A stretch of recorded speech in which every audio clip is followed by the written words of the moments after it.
Muito boa tarde, seja bem-vindo, seja bem-vinda. A partir de agora, vamos juntos em mais um Tati Notícias, edição especial de aniversário de Ribeirão Preto, 164 anos.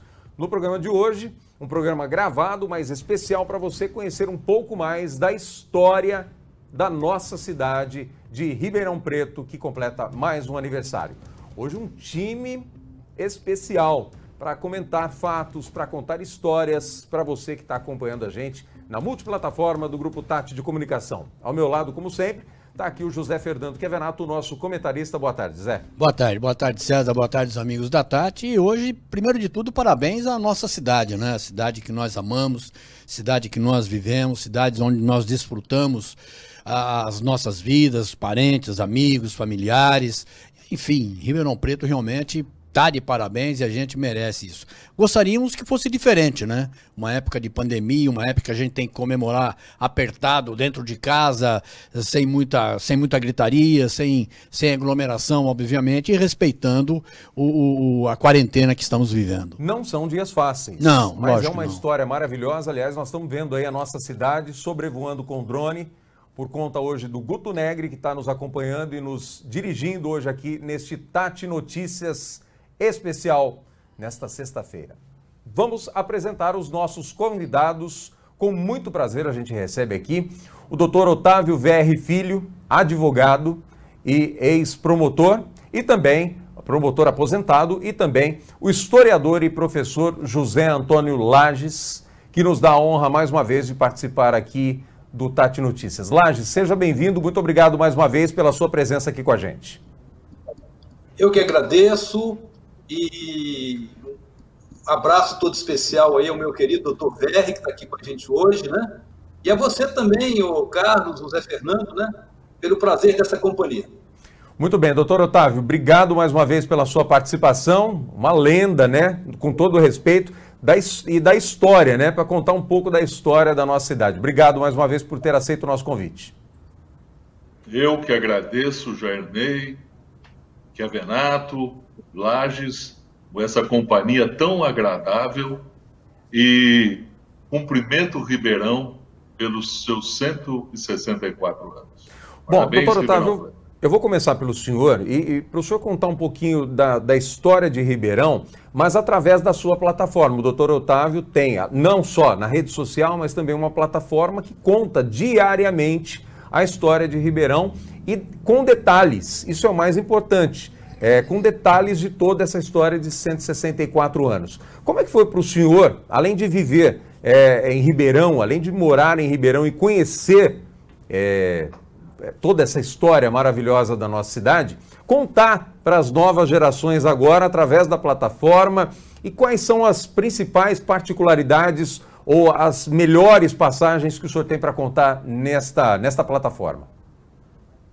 Bom, essa plataforma, como vocês sabem, ela diariamente, considerando a data do dia, ela faz com que, nos diversos anos de toda a história de Ribeirão Preto, nós possamos contar um fato.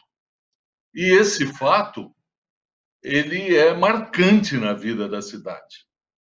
Então, veja bem, se for considerarmos a dia 19 de junho, foi o dia em que houve a demarcação judicial da área doada pelos condôminos da fazenda da fazenda que deu origem à cidade. Então, veja bem, a Barra do Retiro, a fazenda Barra do Retiro, os condôminos doaram para a cidade e nessa data, 19 de junho, foi justamente aquela em que veio um juiz de Casabranca e demarcou a área que iria ser do patrimônio de São Sebastião de Ribeirão Preto. Kevenato. A pergunta que eu vou fazer cabe, obviamente, para os dois. O VR, que até antes de começar aqui, ele brincando, ele falou, sou um diletante, né? O historiador é o Lage. Mas os dois, para mim, são historiadores, né? Obviamente que o Lage leva o título. A pergunta que eu faço é que nós estamos vivendo uma época de pandemia, uma época de terror, uma época de guerra, né? Uma guerra virológica, uma guerra que a gente tem que vencer de qualquer jeito, quer dizer, uma guerra mundial. Tem alguma passagem da história, né, que lembre alguma coisa nesse sentido, a peste bubônica, a doença, a gripe espanhola, qualquer coisa que lembre Ribeirão Preto, que marque a passagem como está marcando essa que está marcando hoje, que é a nossa guerra contra o vírus do corona? Zé Fernando, eu acho que a gente pode rememorar aqui um pouco a questão da varíola, naquele período ali final do século XIX, início desse século, né? Você teve uma epidemia de varíola muito séria, que apareceu em vários lugares do país, inclusive aqui no interior de São Paulo, né? Então você tem aí, é possível você retroagir aí no passado e perceber que nós já tivemos esse tipo de experiência. É evidente que a cidade era muito menor, que as condições, né, de oferta de saúde, né, medicina, etc., eram diferentes, né? Mas muita gente acabou falecendo em função da varíola. Nós tivemos, por exemplo, impactos, me parece, mais dramáticos em cidades vizinhas, como São Simão, por exemplo, mais do que aqui, né? Mas você tem relatos, você tem notícias dessa época que mostram também que foi bastante dramática essa experiência vivida pela população. Em 1918, nós tivemos a famosa gripe espanhola. E, não só em Ribeirão, mas como em toda a região, quando se entra num cemitério, a primeira avenida tem túmulos, geralmente, daqueles que morreram na gripe espanhola. Veja bem, e veja o seguinte, atacou a elite. A morte da gripe espanhola, as mortes que aconteceram com a gripe espanhola, foram muito maiores do que nós estamos vendo agora. E pegou gente da elite. Tanto é que os túmulos em qualquer cemitério, principalmente no nosso cemitério da Saudade, os túmulos da avenida principal se referem principalmente àqueles que morreram, pessoas jovens, tanto é que tem os dísticos maravilhosos, com poemas relativos àquelas pessoas jovens, aqueles anjinhos que morreram, os jovens. Então, isso praticamente em toda a região, quem vai a São Simão, quem vai a Descalvado, quem vai a Jabuticabal, a Bebedouro, pode verificar que na entrada desses cemitérios tem túmulos relativos àqueles que morreram na famosa gripe espanhola de 1918 e 1919. Eles eram sepultados em separado? É por isso que existe essa... na entrada era reservado para eles ou não? Não, é que geralmente os cemitérios tiveram um grande desenvolvimento nesse período e ali, justamente em razão principalmente dos que morreram, das pessoas, fazendeiros do café, vocês podem verificar que são os túmulos, verdadeiras obras-primas tumulares aqui, feito por mestres, por os italianos, as marmorarias que existiam aqui na região, principalmente em Ribeirão Preto e Amparo, que vinham os túmulos para cá. Como é que foi a vinda das pessoas que vieram de outros países? com a cana-de-açúcar, com o café e com outros produtos. Como é que foi essa vinda para a nossa região aqui e o quanto de contribuição deram para toda a nossa região? Ô, Zé Carlos, a gente pode dizer o seguinte, que Ribeirão Preto é taxativamente uma cidade de imigrantes. Né? Em toda a sua história, em todos os momentos da sua história, você tem a presença muito marcante das pessoas que vieram de fora, dos forasteiros, dos imigrantes, né? A começar na própria fundação, na própria organização inicial, né, da comunidade, você tem a presença muito forte dos mineiros que vieram do sul de Minas.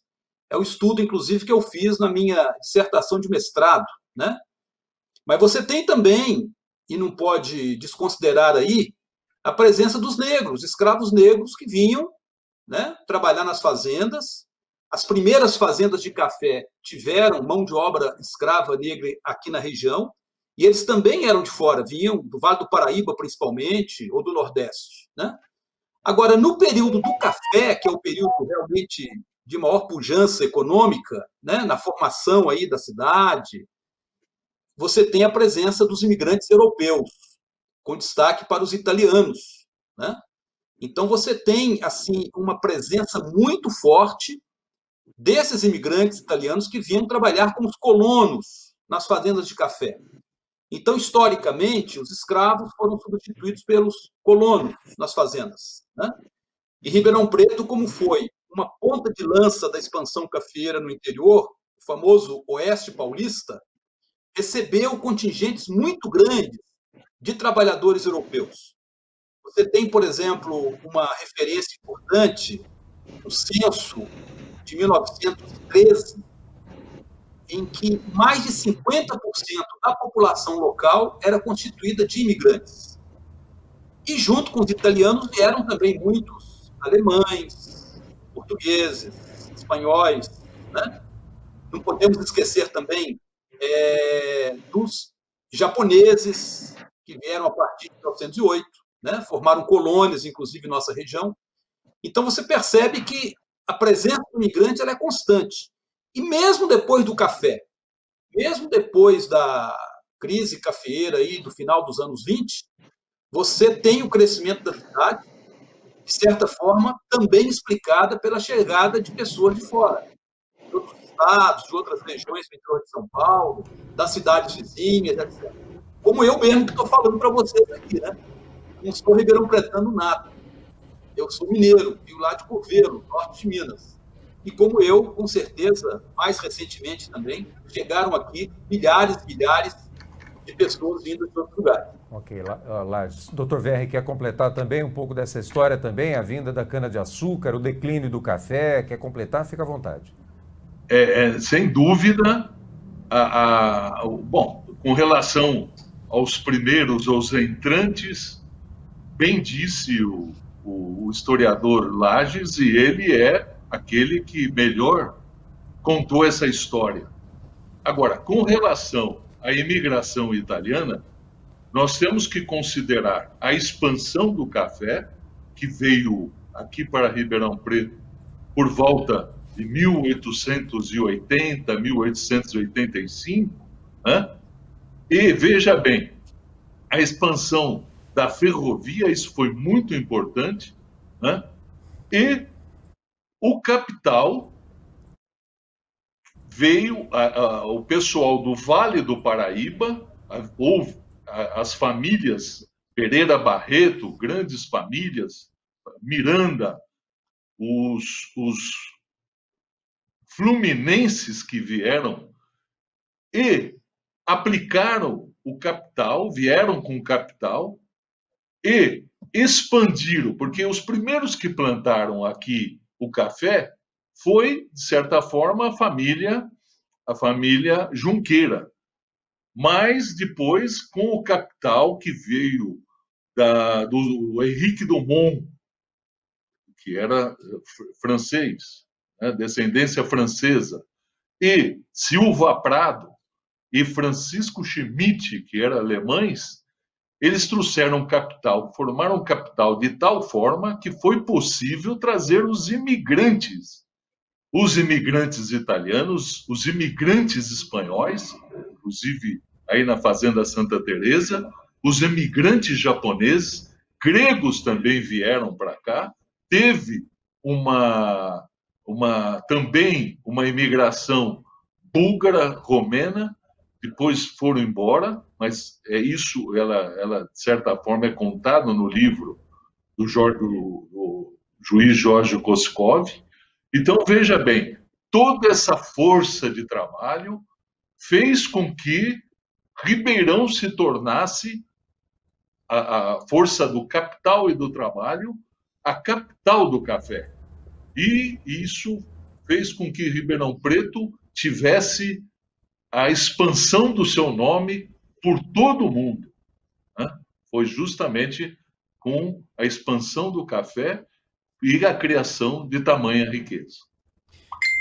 Eu queria continuar exatamente nesse tema, que é a substituição da mão de obra escrava, né, do negro, aí veio a abolição, pela mão de obra, principalmente a mão de obra. O Verri descreveu bem o que veio para cá, veio inclusive lá do Oriente, da colônia japonesa, mas principalmente da Europa, notadamente a da colônia italiana, que nós sabemos que foram trazidos para cá exatamente para substituir a mão de obra escrava, os italianos principalmente. E vieram muitos, o que a gente chama nos dias de hoje, naquela época também chamava de carcamanos, que eram os italianos mais grosseiros, mais grotescos, mais rústicos, vamos colocar dessa forma. A partir de quando que essas famílias acabaram se transformando em donos e criaram um império? Hoje, se você pegar Ribeirão Preto, apesar de outras colônias também bem-sucedidas aqui, a grega, a japonesa, a chinesa, mas a colônia italiana tem hoje uma colônia fortíssima em Ribeirão Preto e uma colônia absolutamente endinheirada, ou seja, conseguiu fazer muito capital aqui. Quando foi, e a pergunta vai para os dois, quando foi essa transformação da mão de obra italiana, ou seja, do carcamano, em verdadeiros donos da terra? Zé, quem descreve muito a vida desses carcamanos é seu irmão, né? O Júlio. Então, ele tem uma literatura muito interessante, né? Sobre coronéis e carcamanos, lembrando aqui um livro dele, né? Muito conhecido, muito famoso. Mas, veja só, esses imigrantes, eles vinham assim para ganhar vida, né? Como se diz na época, fazer América. Fazer América significa vir com a família, criar riqueza através do trabalho, quer dizer, através do trabalho. A intenção era trabalhar para ganhar dinheiro. E muitos, inclusive, tinham aquela ideia de voltar, em algum momento retornar à Itália. A gente não tem assim muitos dados para saber quantos voltaram para a Itália, quantos voltaram para os seus países de origem, né? Poderia até fazer uma pesquisa a respeito disso. Mas havia essa esperança, né? Agora, o que acontece muito é que, quando chegaram aqui, as condições de trabalho, naquele contexto da recém-liberdade dos escravos, quer dizer, você não tinha ainda, claramente, uma mentalidade capitalista de assalariamento, por exemplo, da mão de obra, né? Essa transição do trabalho escravo para o trabalho livre não foi pacífica, não foi tranquila, né? Tanto que você tem notícias aí de revoltas desses colonos, né? Como a Fazenda Piacaba, por exemplo, lá em Limeira, né? Não longe daqui, e outros lugares também, né? Você tem condições de trabalho e de salário muito assim, difíceis, que marcaram a vinda e esses primeiros tempos aí, principalmente nas fazendas de café, desses trabalhadores. Agora, é interessante perceber que esse capital que foi acumulado, ele foi acumulado pelo trabalho, quer dizer, foi um trabalho, né, familiar, um trabalho em várias mãos, que acabaram permitindo que muitas dessas famílias galgassem posições mais importantes aí na escala econômica, né? Então, você tem toda a razão quando você fala que alguns, né, e aí é interessante, é importante falar que não foram todos, algumas dessas famílias, alguns desses imigrantes, pelo seu trabalho, pela sua dedicação, pelo seu esforço, acabaram acumulando, né, capitais que lhes permitiram, por exemplo, empreender algumas iniciativas que não estavam, no primeiro momento, ligadas diretamente à questão do café, né? Então, você tem aí a presença de alguns desses nomes, por exemplo, Biagi, Marzola e vários outros, né? Vários outros, que se transformaram realmente em grandes capitalistas, em grandes empreendedores, vamos dizer assim, né? E que tiveram o seu nome e o seu trabalho, né, marcados aí pela história, né? E temos aí até hoje a presença dessas figuras, né?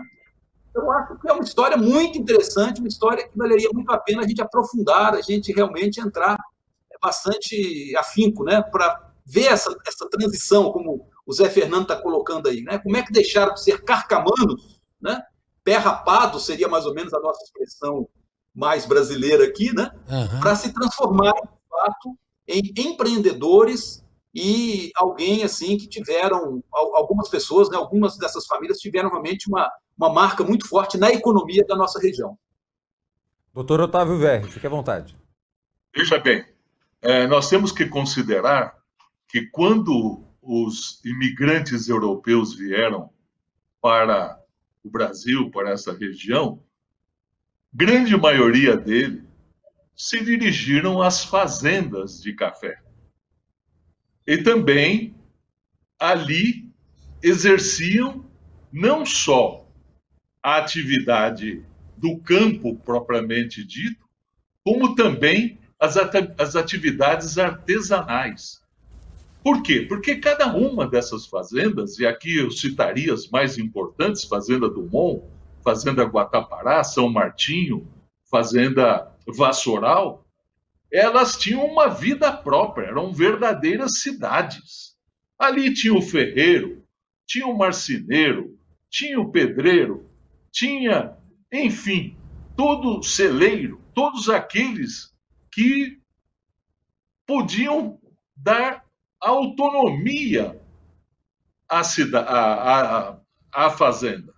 Então, veja bem, à medida em que esses profissionais viram o crescimento da cidade, da região, eles, satisfeitas suas obrigações perante aquelas fazendas, eles partiram para a cidade. E na cidade, eles eram o alfaiate, eram o padeiro, fabricavam o macarrão, fabricavam a cerveja, enfim, começou a criar aquela burguesia da cidade. Eram justamente aqueles profissionais que vieram para trabalhar na fazenda do café e que depois começaram a vir para a cidade. E aí criou-se aquela sociedade deles. É lógico que tinha os brasileiros de um lado, aqueles que eram eruditos, faziam os soarés, eram literatos, e os italianos que sequer sabiam falar bem o português. Por isso eram chamados de carcamanos.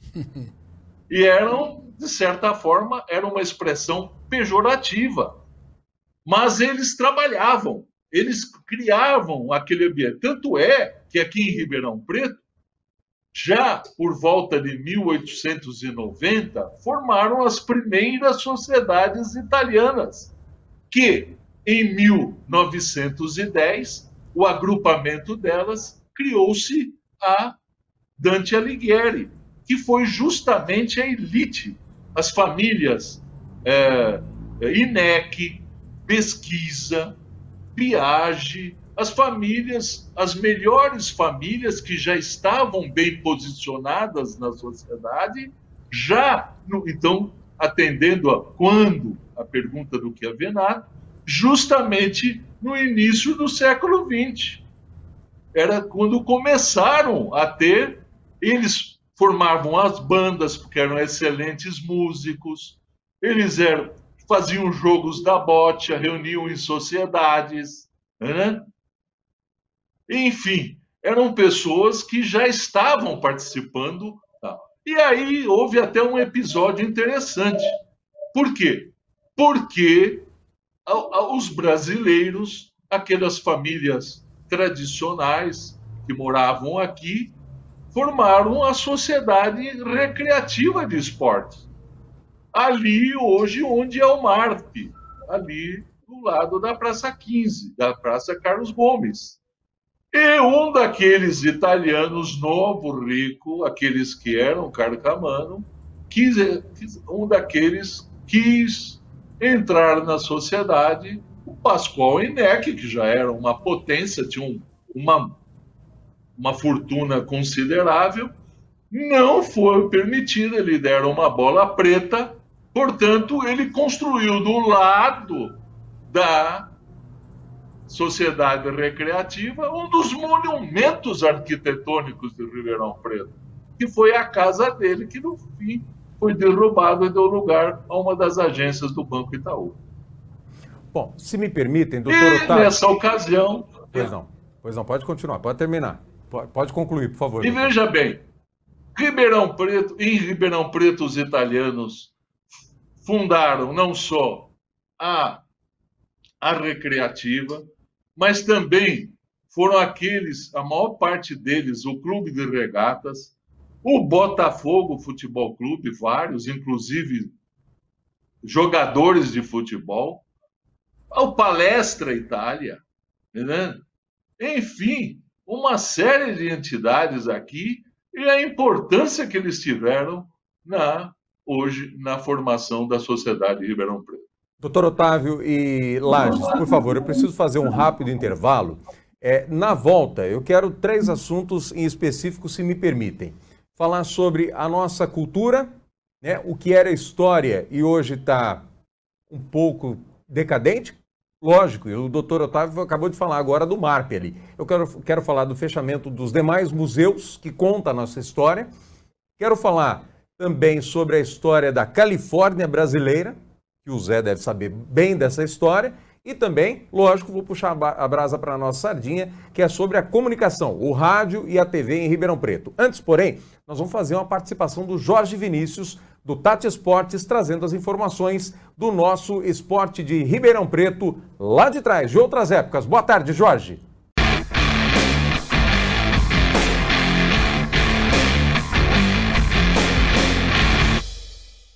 Muito bem, estamos chegando para falar de esporte. Hoje é aniversário de Ribeirão Preto, da nossa cidade. E vamos falar um pouquinho mais de história de Botafogo e Comercial. Afinal de contas, nesta semana se comemorou o aniversário de 70 anos do estádio do Maracanã. Pois é, o estádio Mário Filho completou 7 décadas de história, de existência, de grandes jogos, de muitas decisões, de Copa do Mundo. Enfim, tanto a Copa do Mundo recente que aconteceu no Brasil em 2014, como também lá atrás, em 1950. Mas o aniversário foi na última terça-feira. E eu participo hoje aqui para tentar fazer um exercício aí de memória com você, torcedor do Botafogo e do Comercial. Você sabe qual foi a última vez que o seu time de Ribeirão Preto entrou em campo para jogar lá no estádio do Maracanã? Comercial e Botafogo? Vamos começar pelo Botafogo. O Botafogo esteve pela última vez jogando no estádio do Maracanã no ano de 2001. Era o Campeonato Brasileiro da Primeira Divisão. E o Botafogo enfrentou outro tricolor, o Fluminense, e perdeu pelo placar de 2-0. Foi a última partida do Botafogo no estádio do Maracanã. A data, dia 4 de agosto de 2001. Botafogo perdeu, portanto, por 2-0. E entrou em campo naquela oportunidade com o goleiro Maurício, Bel, Tony Menezes e Fábio Luiz, Leandro Biela, Chicão, Capitão, Matheus e Anderson, Jajá e Edivaldo. O treinador do Botafogo do Pantera era Ernesto Paulo. Ainda entraram no decorrer do jogo Alain, Nélio e o Marcos Denner. Portanto, a última partida do Botafogo no Maracanã foi em 2001 pelo Brasileirão, derrota para o Fluminense por 2-0. E agora, você torcedor do Comercial, você sabe, você vai se lembrar qual foi a última vez que o Leão teve em campo jogando no estádio do Maracanã? Sabe me dizer ou não? Faz mais tempo. Foi em 1978, pela Copa Brasil. Aquele campeonato que tinha muitos participantes, era o Brasileirão, e o Comercial foi então em 78 enfrentar o Botafogo Carioca no estádio do Maracanã. Perdeu pelo placar de 3-0. Foi o último jogo do nosso alvinegro lá no estádio Mário Filho. E naquela oportunidade o técnico do Comercial era Carlos César, que marcou época, fez história como jogador no elenco alvinegro. E o time que entrou em campo do Comercial naquela oportunidade. O goleiro era Ortiz e ainda tínhamos Marco Antônio, Leonardo, Wagner e Léo, Tim Maurício, Ivander, Ziquita, Pedro Omar e Carlos Hansen. Era o Leão que entrava em campo para perder o jogo para o Botafogo, outro alvinegro, pelo placar de 3-0. No decorrer desta partida, ainda entraram com a camisa do Leão Celso e Paulo Moretti.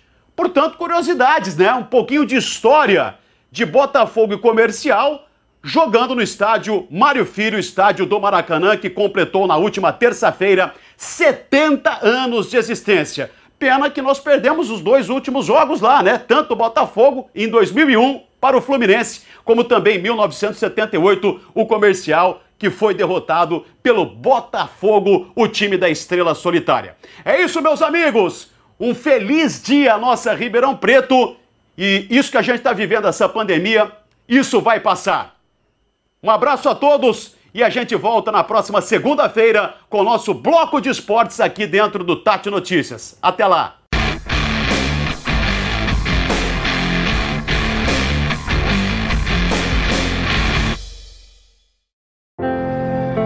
Para você não ter que tirar o carro da garagem e sair de casa, o Detran de São Paulo disponibiliza mais de 60 serviços online. No site, você consegue renovar ou pedir segunda via da CNH, fazer licenciamento, pedir transferência, registrar veículos novos e muito mais. Acesse detran.sp.gov.br. É o Detran inovando para você resolver tudo o que precisa, sem colocar a saúde em risco.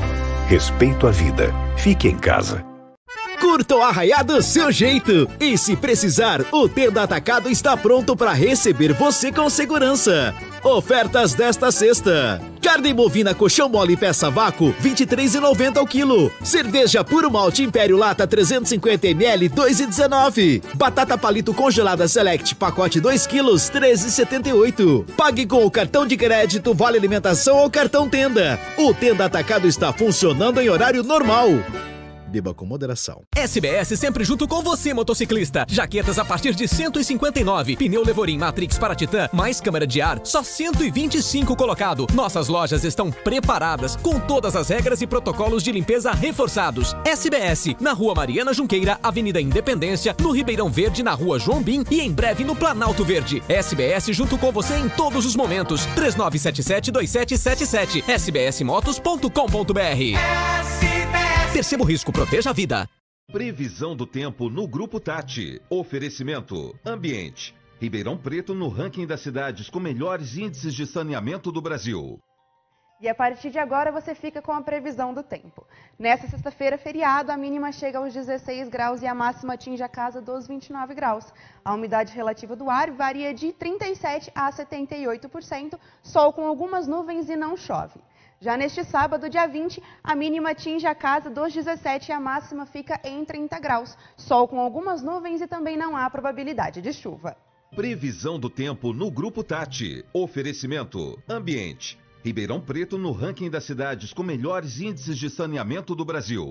Curta o Arraiá do seu jeito. E se precisar, o Tenda Atacado está pronto para receber você com segurança. Ofertas desta sexta: carne bovina colchão mole peça vácuo, R$ 23,90 ao quilo. Cerveja Puro Malte Império Lata 350 ml, R$ 2,19. Batata palito congelada Select pacote 2 quilos, R$ 13,78. Pague com o cartão de crédito, vale alimentação ou cartão Tenda. O Tenda Atacado está funcionando em horário normal.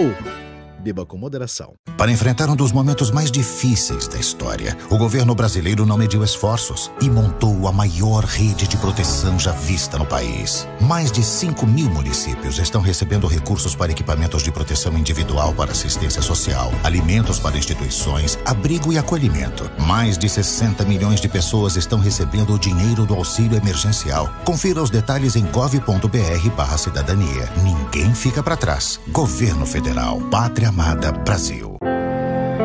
Para você não ter que tirar o carro da garagem e sair de casa, o Detran de São Paulo disponibiliza mais de 60 serviços online. No site, você consegue renovar ou pedir segunda via da CNH, fazer licenciamento, pedir transferência, registrar veículos novos e muito mais. Acesse detran.sp.gov.br. É o Detran inovando para você resolver tudo o que precisa, sem colocar a saúde em risco. Respeito à vida. Fique em casa. Já estamos de volta com o Tati Notícias especial desta sexta-feira, aniversário de Ribeirão Preto, 164 anos dessa maravilhosa cidade. Como vocês viram no primeiro bloco, já tivemos aí a participação do Dr. Otávio Verri, também do professor Antônio Lages e ao meu lado o Chiavenato. Eu coloquei 3 assuntos aí para a gente discutir, lógico que eu quero a participação dos 3, né? Mas para a gente começar aí, Lages e Dr. Otávio Verri e Chiavenato, e pode, por favor, ficar à vontade, Zé, sobre a nossa história. Ela está mal contada hoje, né? A nossa história que é contada através de livros, através da nossa gente, lógico, né? Do nosso povo, mas também através dos museus. Como é que os senhores encaram os museus? Vou começar vamos voltar 70 anos no tempo, fazer de conta que a gente está na metade do século passado, exatamente em 1950, quando começa a se desenhar em Ribeirão Preto a Faculdade de Medicina, né, da USP. Quando a Faculdade de Medicina chega a Ribeirão Preto, ela é um marco divisório na nossa história, né? Eu não sei a opinião do Laje, eu não sei a opinião do Verri, mas eu tenho a impressão que Ribeirão Preto deve muito a isso. E pode ser dividido entre antes da Faculdade de Medicina e o pós-Faculdade de Medicina. Queria que vocês começassem a falar de lá para cá. O Zé Fernando, e quando você coloca a Faculdade de Medicina como um marco importante no desenvolvimento da cidade, isso tem a ver, inclusive, com a nossa própria história, né? Exato. A Faculdade de Medicina, ela foi implantada na antiga Fazenda Monte Alegre, né? A antiga Fazenda Monte Alegre conservava a sede da fazenda, que é do Coronel Francisco Schmidt, né? E essa sede da fazenda se transformou, logo em seguida, no nosso museu histórico. E depois a construção também do Museu do Café, na mesma área, né? Então você percebe que você tem a medicina da USP, né, se implantando aqui em Ribeirão Preto. Isso significou um avanço em termos de progresso científico, progresso no campo do conhecimento, no campo da saúde, etc., mas sem também deixar de zelar, né, e, de certa forma, conservar o que já existia ali dentro da fazenda, não só a própria escola de medicina, o próprio prédio onde a medicina se implantou, né? Mas você tem, inclusive, de forma muito interessante, a transformação da antiga sede da fazenda no museu, que no primeiro momento ficou sob os cuidados da USP, até que depois também passou para a Secretaria da Cultura, etc., né? Então, em relação aos museus, aí, talvez pegando um pouco o que o Zé Carlos tinha colocado, você tem essa questão dos museus como um forte instrumento de construção da cidadania de uma cidade, de uma comunidade, né? Eu acho que o museu faz-nos pensar, muitas vezes, sobre o passado, mas com uma preocupação no presente, né? Se somos isso hoje, é porque nós tivemos uma história anterior. Nós somos resultado de uma evolução, né? Por isso que esses museus, eu acho que são instrumentos fundamentais da construção da cidadania, né? Do nosso patrimônio cultural e histórico, e o fato deles estarem fechados ou terem ficado fechados aí durante muito tempo, isso realmente denota uma falta de interesse, né, político, uma falta de incentivo, uma falta de projeto nesse campo da cultura, especialmente no campo aí da educação para a cidadania. Os museus, eles estão aí para as pessoas visitarem, para as pessoas poderem desfrutar, né, do conhecimento, das peças, enfim, do acervo que esses museus apresentam, mas eles são importantes principalmente para a educação da nossa juventude e das nossas crianças, né? Então, daí a importância, por exemplo, da escola visitar museu, visitar centro cultural, ter esse contato direto com a cultura viva que a sociedade produz, né? Então, é lamentável que a gente tenha, né, essa questão aqui em Ribeirão Preto ainda não resolvida, né? Você tem poucos incentivos, poucos instrumentos aí de políticas públicas voltadas para essa questão, né? A gente reconhece o esforço, reconhece a dedicação aí, principalmente dos servidores dessa área, do titular da pasta, que faz da tripas coração, se a gente pode dizer assim, né, para poder resolver esses problemas. Mas, no conjunto, você percebe que, muitas vezes, a nossa elite política atual não dá muito valor para essas questões. Mas é uma judiação, né? O que fazem da nossa história e como deixam ao bel prazer aí, pelo contrário, né? Muito mal cuidada. Doutor Otávio Verri, pode participar conosco também, trazendo um pouquinho da sua experiência aí na área cultural dessa vez e da preservação histórica da nossa cidade. Sobre esse aspecto aí dos museus, eu acho que pouco teria a acrescentar do que disse o Lages. Perfeito a sua abordagem e tal. A Faculdade de Medicina, ela foi de uma importância fundamental e ela continua sendo até hoje, a Faculdade de Medicina da USP.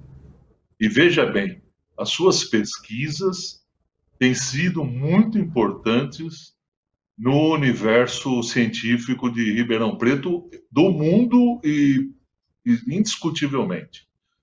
E veja bem, nós temos, principalmente no que está acontecendo agora, com o Brasil, as suas deficiências de equipamentos, nós temos que lembrar que a Faculdade de Medicina, ela foi praticamente, deu início ao que Ribeirão Preto hoje representa na estrutura de equipamentos e produtos de medicina, de saúde.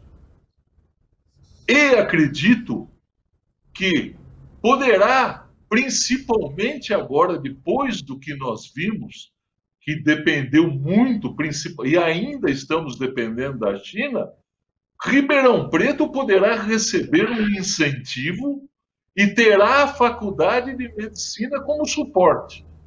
Não apenas ela, como a Supera, o Parque Tecnológico de Ribeirão Preto. De se transformar Ribeirão Preto no grande centro de produtos e equipamentos médicos para o que der e vier. Por quê? Porque nós estamos sujeitos sempre a acontecer algum problema de saúde.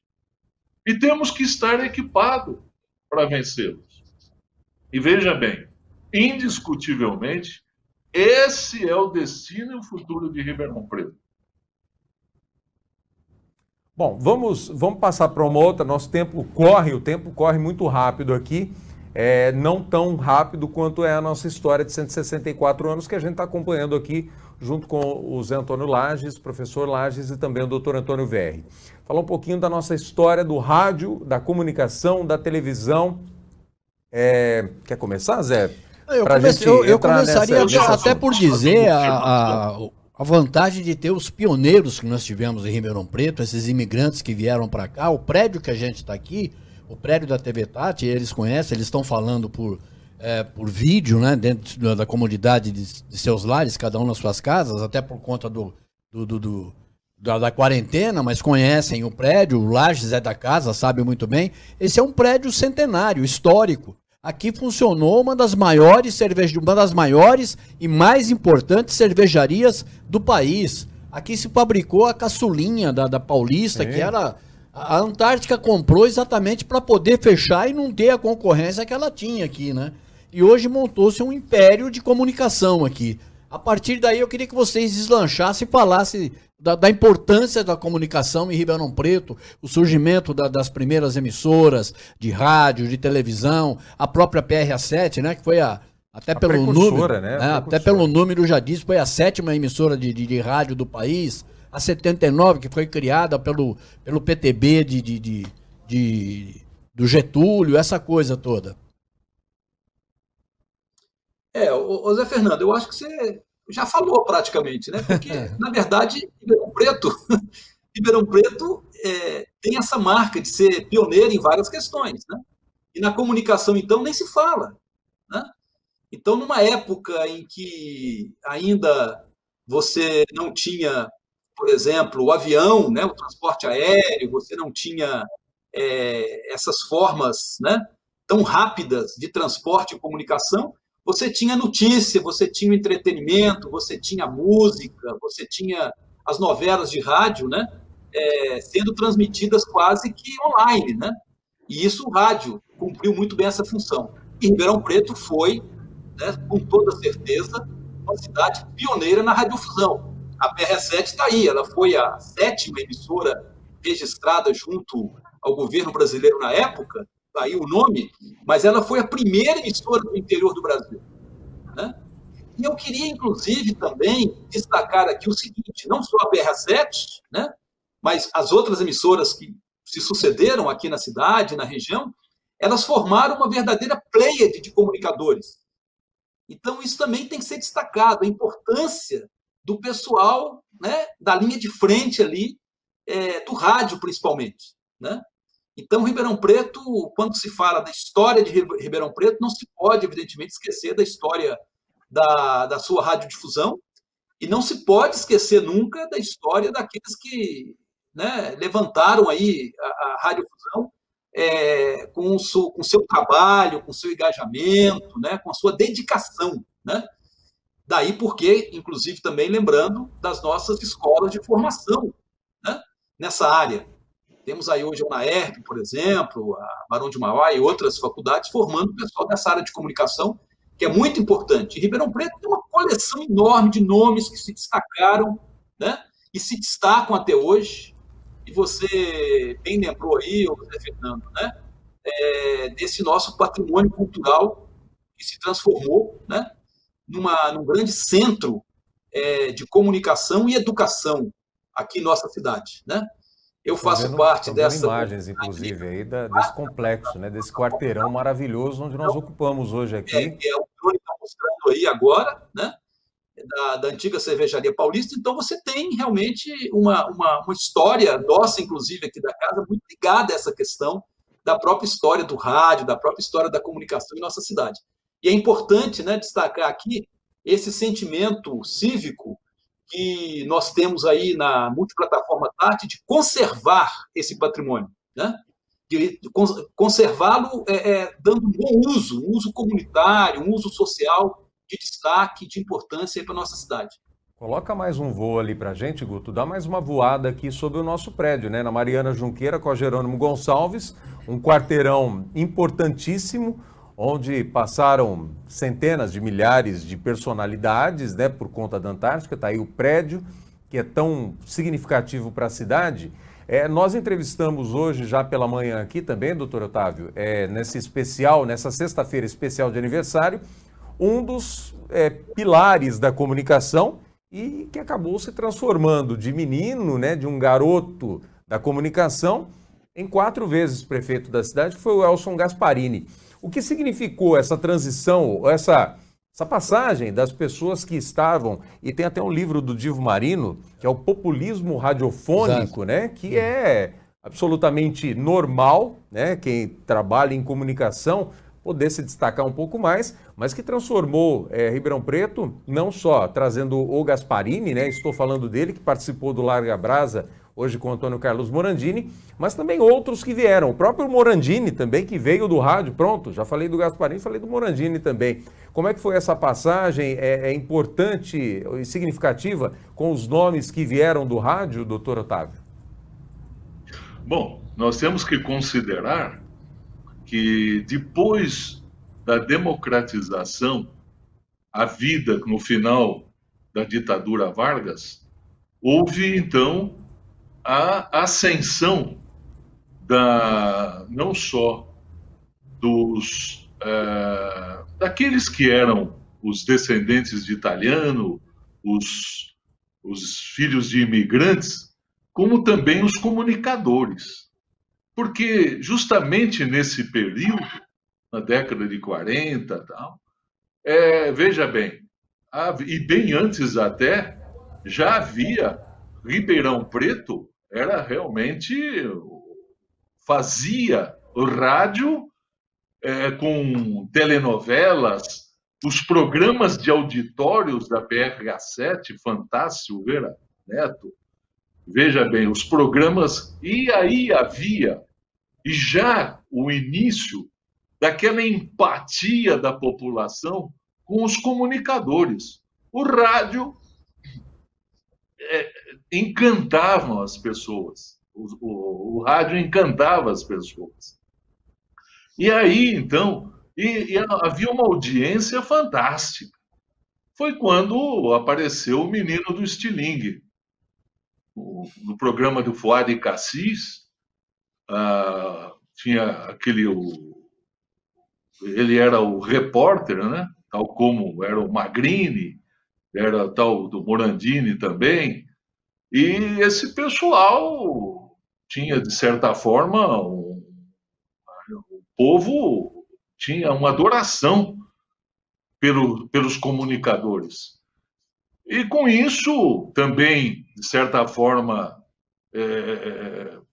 ligado à Igreja Católica, nós temos que lembrar que tinha um diário de notícias, e o período 1962 foi um período um pouco tumultuado, com as esquerdas, etc.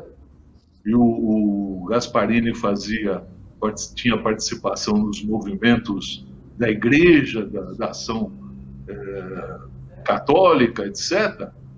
E ele, então, com aquele prestígio adquirido na rádio, ele, então, inaugurou aquilo que foi muito bem colocado aí, lembrado, o populismo radiofônico de Ribeirão Preto.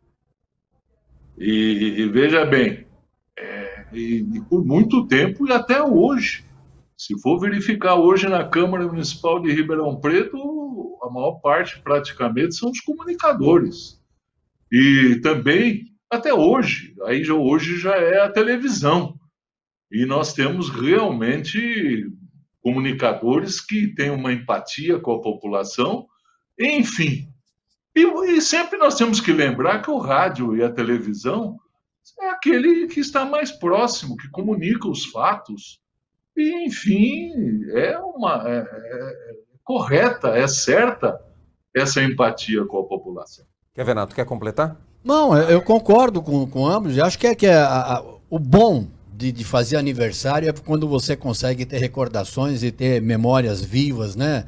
Representado por esses dois gigantes da história de Ribeirão Preto, que conta a história, cada um pedaço e cada um a seu modo. Eu acho isso muito importante. Se a gente fizer uma somatória do que disse o Verri, do que disse o Laje, a gente vai ter realmente muito, muito presente a nossa história. E a referência que eu queria fazer, além da saudação a ambos, quanto é lamentável, vocês já falaram disso, a falta disso tudo estar coletado num único lugar, né? A falta de museus que nós temos, a falta de alguém que conte todos os dias, não apenas no nosso aniversário, mas que nos lembre todo dia que Ribeirão Preto tem história para contar. Eu acho que é isso que vocês Nós temos aí o MIS, né? O Museu da Imagem e do Som. Exato. Você estava contando um trechinho da história aqui do rádio, da comunicação de Ribeirão Preto, mas os nossos objetos, a história contada através de fotos, dos rádios, dos aparelhos, enfim, está lá guardado há 12 ou 13 anos. Lá, sabe precisar quanto tempo está guardado? Lá 12 a 13 anos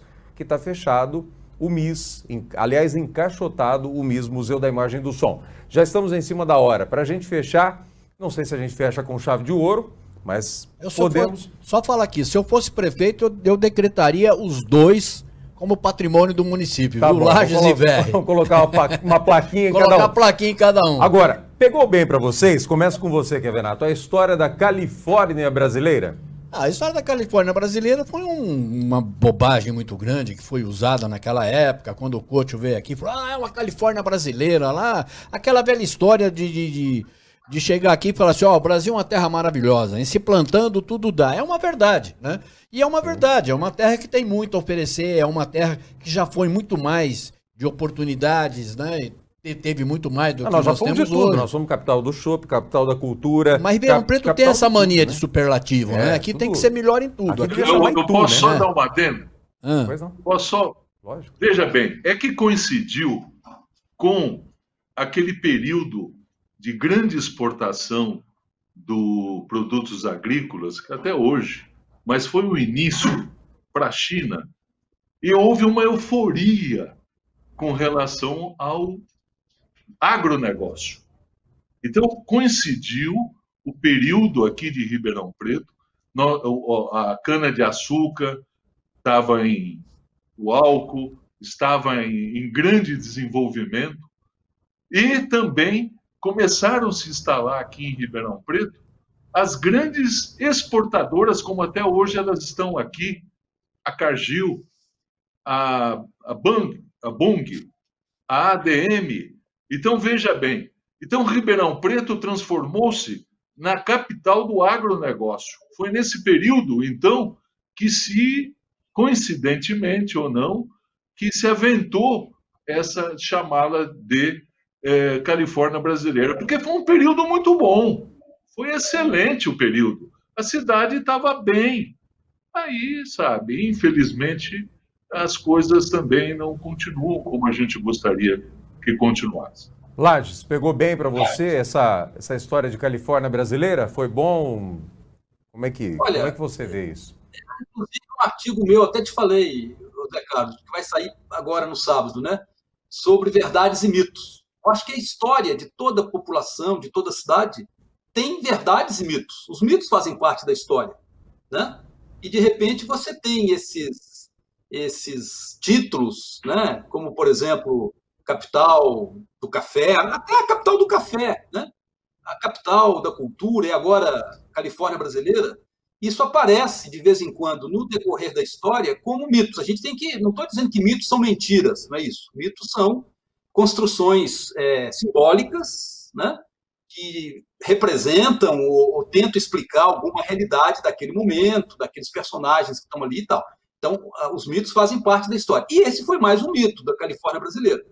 Cabe ao historiador exatamente fazer o discernimento, né? O discernimento e a crítica desse processo todo.